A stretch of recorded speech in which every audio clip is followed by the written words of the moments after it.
Entonces, vean, este es uno de los dibujos que hemos visto por allí en los libros y tiene que ver con los cálculos que puedo hacer para analizar un proceso de equilibrio líquido-vapor. Entonces dice, explique brevemente 3 características que presenta la mezcla binaria en equilibrio líquido-vapor que se ilustra en este punto, en el punto C de este diagrama, donde tengo el puntito rojo.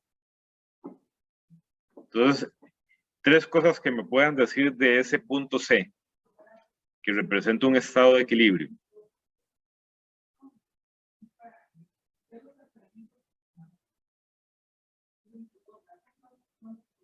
O sea, me pueden decir qué significa el Z1, el X1, el Y1. Por ejemplo, ¿qué representan los brazos? Por decirlo así, hay una regla que se llama la regla de la palanca. Entonces, ustedes pueden decirme qué representa este segmento LC, qué representa este segmento CV, que eso es el concepto de la regla de la palanca. Me pueden decir qué representa este punto D, qué representa este punto B. O sea, hay muchas cosas que podemos analizar aquí. Y pueden hacerlo varias personas. Y esto salió en un examen. Esta fue una pregunta de un examen. El punto B no es la temperatura de burbuja. El punto B es la temperatura de burbuja, correcto. Entonces, ¿y por qué? D sería la de Rocío. La D de la Rocío, muchas gracias. Alguien que nos diga por qué la compañera identificó B con punto de burbuja y D con punto de Rocío, no solamente porque ahí diga bubble line y dew line, sino tratemos de explicar un poquito más. Vean que aquí dice que el líquido está abajo y el vapor está arriba. Y vean que en el eje vertical está la temperatura. Entonces, ¿alguien iba a decir algo? Yo iba a decir que por eso, por la temperatura, porque si aumenta la temperatura va a tener Tiende el vapor, vapor. entonces... Correcto, muchas gracias, Melanie. En efecto, aquí lo que nosotros tenemos que analizar es eso, temperatura. Entonces, si aumenta la temperatura, la mezcla tiende al vapor. Entonces, el vapor está arriba y la línea superior es la de puntos de rocío, que es cuando se forma la primera gota de rocío. Si baja la temperatura, la mezcla tiende al líquido. Entonces, el líquido está abajo y la línea inferior es la de puntos de burbuja, que es cuando se forma la primera burbuja de vapor.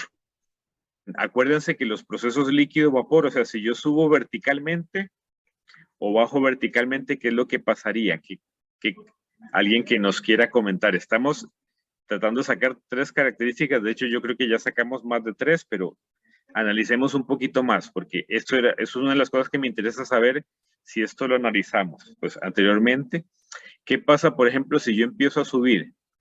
Digamos, en este punto,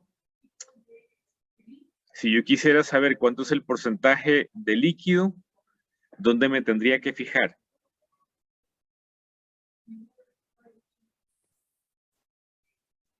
La regla de la palanca.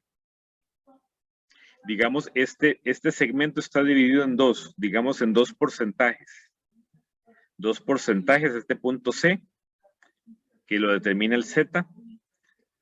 En este punto C, esta línea horizontal representa el estado de equilibrio. El X1 sería para el líquido y el Y1 para el gas. Entonces... Es correcto, Esther, muchas gracias. Exactamente. Vean, la línea horizontal es un estado de equilibrio. La composición del líquido la leemos aquí en el punto L y la composición del vapor la leemos aquí en el punto Y. Entonces, eso es importante saberlo. La importancia de trazar esta línea horizontal. Y entonces, pues vuelvo a preguntar, si yo quisiera saber, que eso es algo que también me interesaría, yo puedo determinar el porcentaje de vapor y el porcentaje de líquido. Viéndolo así en este dibujo, digamos, podríamos estimar, eso se puede calcular también, pero podríamos estimar el porcentaje de vapor y el porcentaje de líquido. Entonces, si quisiéramos saber el porcentaje de líquido, ¿en cuál de estos 2 segmentos me fijaría? ¿El segmento LC o el segmento CV? LC. LC. Tendría que corregirte porque eso es lo interesante de la regla de la palanca. digamos, X1 representa la composición del líquido, pero ven qué interesante, el porcentaje de líquido yo lo saco del opuesto, del segmento CV. Segmento CV representa el porcentaje de líquido. ¿Y cómo sé yo eso? ¿Qué pasa si yo bajo? Si yo bajo me estoy acercando a la línea del punto de burbuja, a la línea del punto, digamos, al líquido. Y es más, voy a llegar en algún momento a 100% de líquido. Entonces, ¿qué pasa cuando yo me voy acercando a, o sea, si yo voy bajando? Pues que el segmento CV va a ir aumentando.